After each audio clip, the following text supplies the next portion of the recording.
The story begins on a quiet night with two teenage girls, Becca and Katie, sitting in Katie's room talking about an urban legend.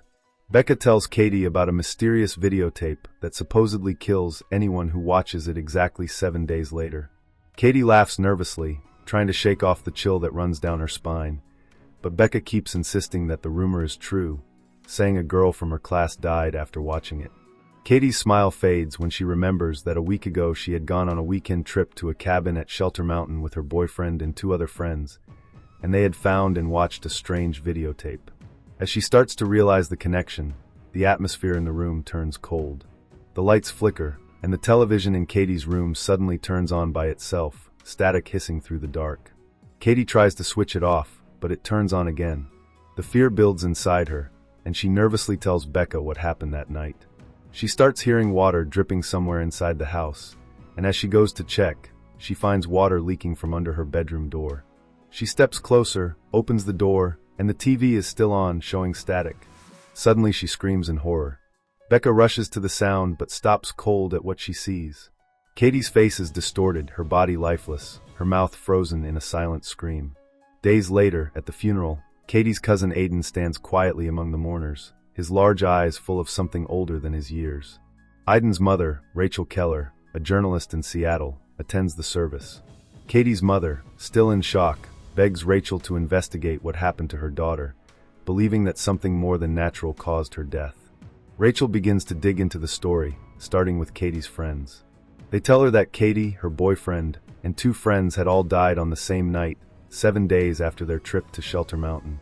One of the friends who survived has been admitted to a psychiatric hospital, her mind broken by fear. Rachel becomes more curious and drives to Shelter Mountain Inn, where she finds the exact cabin they stayed in. Inside the cabin, she notices a VCR and a shelf of unmarked tapes. One tape has no label. She puts it in and begins to watch. The screen flickers to life, showing eerie black and white images. A well standing in an open field, a ladder leaning against a wall, swarming maggots, a woman brushing her hair, a spinning chair, and a ring of light that looks like the sun seen through smoke. The sequence ends suddenly with the image of the well again, and the screen fades to black. Then the phone in the cabin rings. Rachel answers, and a soft childlike voice whispers, 7 days. Her hand trembles. Back home that night, she tries to dismiss what she saw, but strange things begin happening.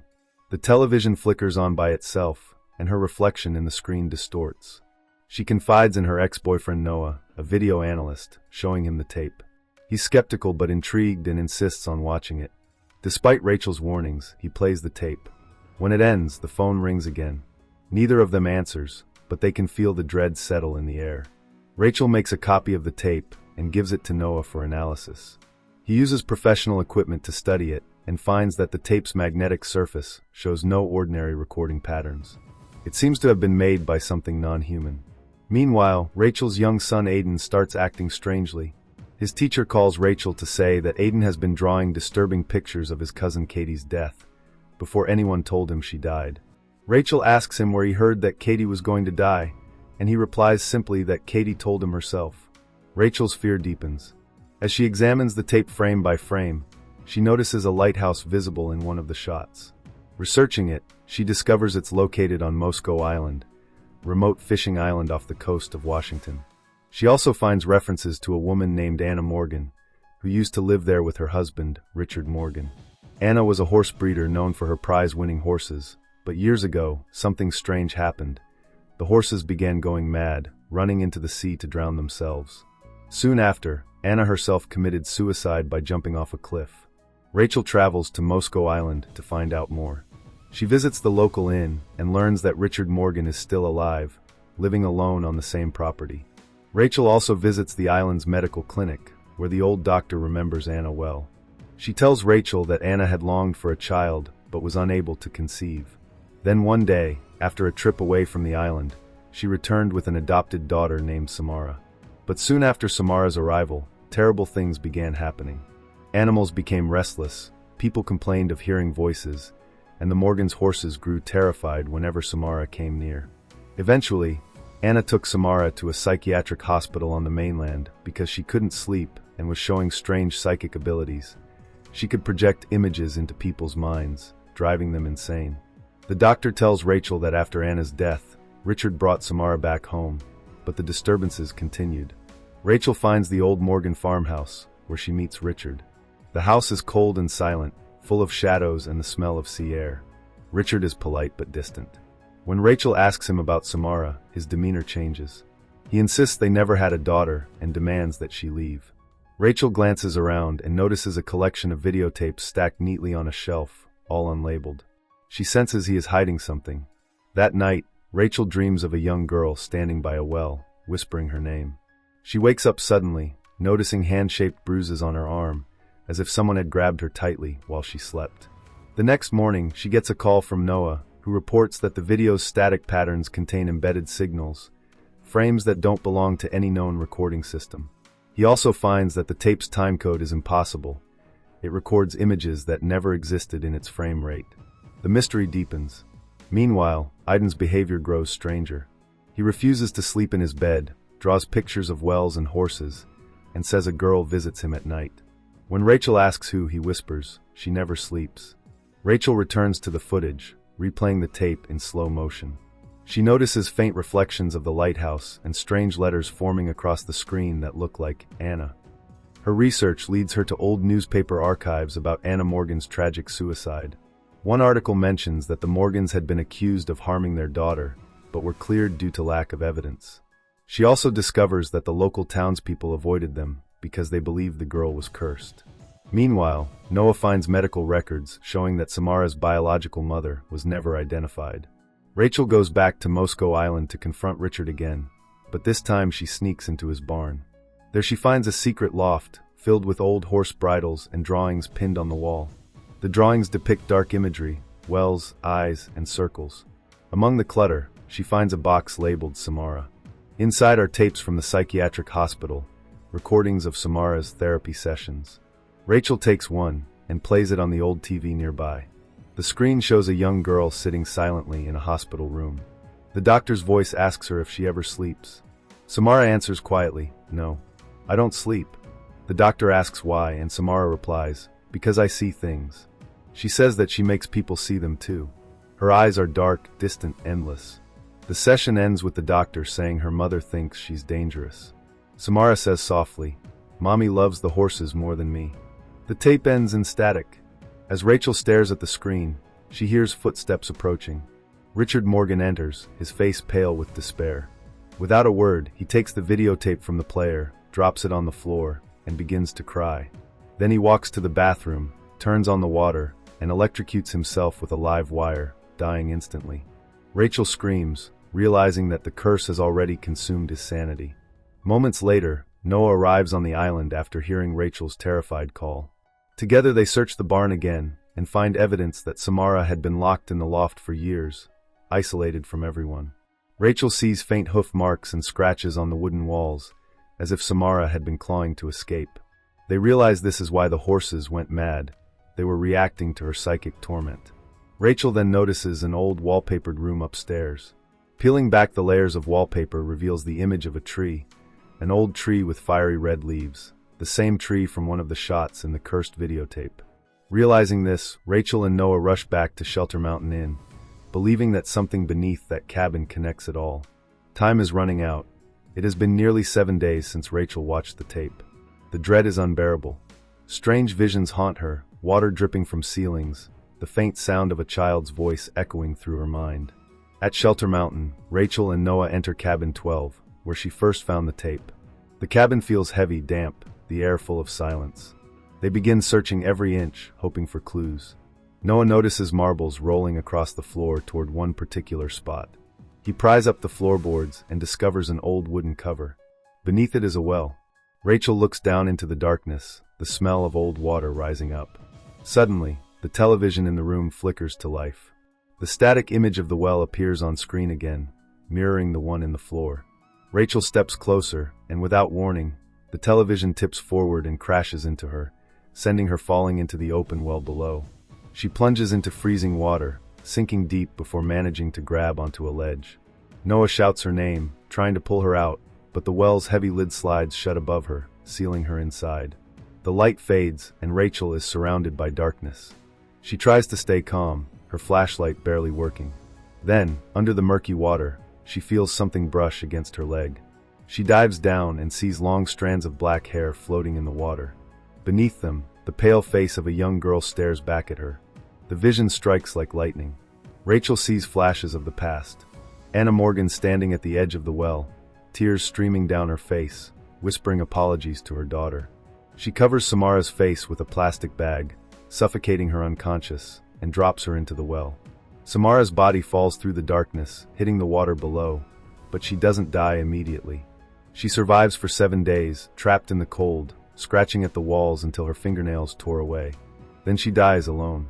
The vision fades, and Rachel's hand touches something solid underwater, the small remains of Samara's skeleton. Rachel pulls it upward. As she does, the water around her glows faintly, and the spirit's presence seems to calm. The curse, she thinks, has been lifted. The well cover above opens as rescuers arrive, and she's pulled to safety, shivering and crying. Outside, the rain stops, and for the first time in days, Rachel feels peace.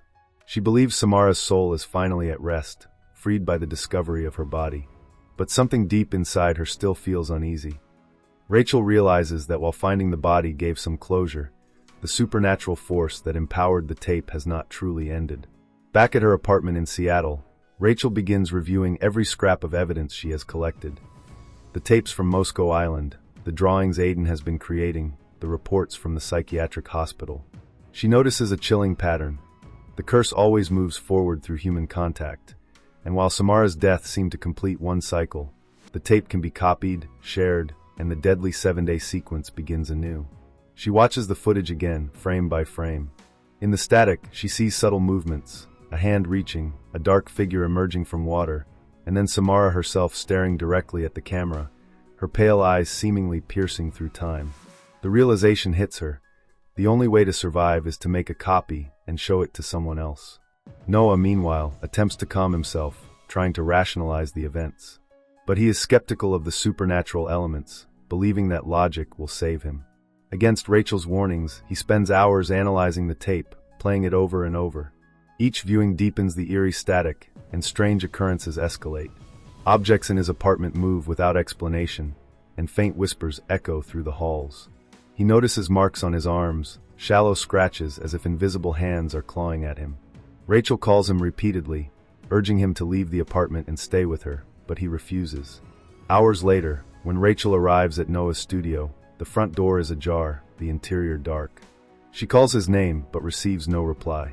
She finds the television on, the tape playing itself. Static hisses and swirls into images of the well, Samara's face, and then her own. Suddenly, the phone rings. Rachel answers, and the same soft, eerie voice whispers, 7 days. She drops the receiver, the sound echoing in her ears. Noah is nowhere to be found. Panicked, Rachel searches every room. She notices the broken glass of a picture frame on the floor, and in the shards, the reflection of a small hand. She follows the vision into the main room, where the tape abruptly stops. Then she sees Noah, slumped over the floor, his body lifeless, his face pale and frozen. A deep sense of dread fills her. Rachel understands that the curse is relentless and will not be stopped by rational measures. She carries Noah outside into the sunlight, trying to comprehend the enormity of the events. Back at her home, she studies the tape once more, desperate to find a way to end the cycle. She notices something subtle. The sequence of images, the patterns of static, the repetitions, all suggesting that the curse is not random but structured, a malevolent intelligence behind the tape that thrives on human fear and reproduction of its own sequence. Aiden sits quietly in the corner, watching Rachel. His small hands clutch his drawings tightly. Rachel kneels beside him, realizing that he may be the key to understanding the curse. Aiden points to a drawing, a well, a girl, and the words, "She never sleeps." Rachel's stomach twists. She recalls Samara's ability to project her presence, her psychic visions that drove animals and humans insane. Aiden has seen it too. Rachel explains to him that Samara's spirit survives through the tape, and to protect themselves, they must continue the chain, making copies so the curse moves on rather than consuming them entirely. Rachel contacts her editor and colleagues, carefully explaining the situation, and instructs them on how to replicate the tape under controlled conditions, ensuring the 7-day cycle passes without claiming more lives in their immediate vicinity. She also uses every technological means at her disposal, manipulating VCRs, televisions, and digital transfers to maintain the integrity of the copy. Meanwhile, small disturbances persist. Television screens flicker across Seattle. Static appears even in devices not connected to a VCR. Rachel realizes that the supernatural element is not confined to one medium. It has become viral, a digital pathogen that infects perception itself. Night falls, and Rachel checks on Aiden.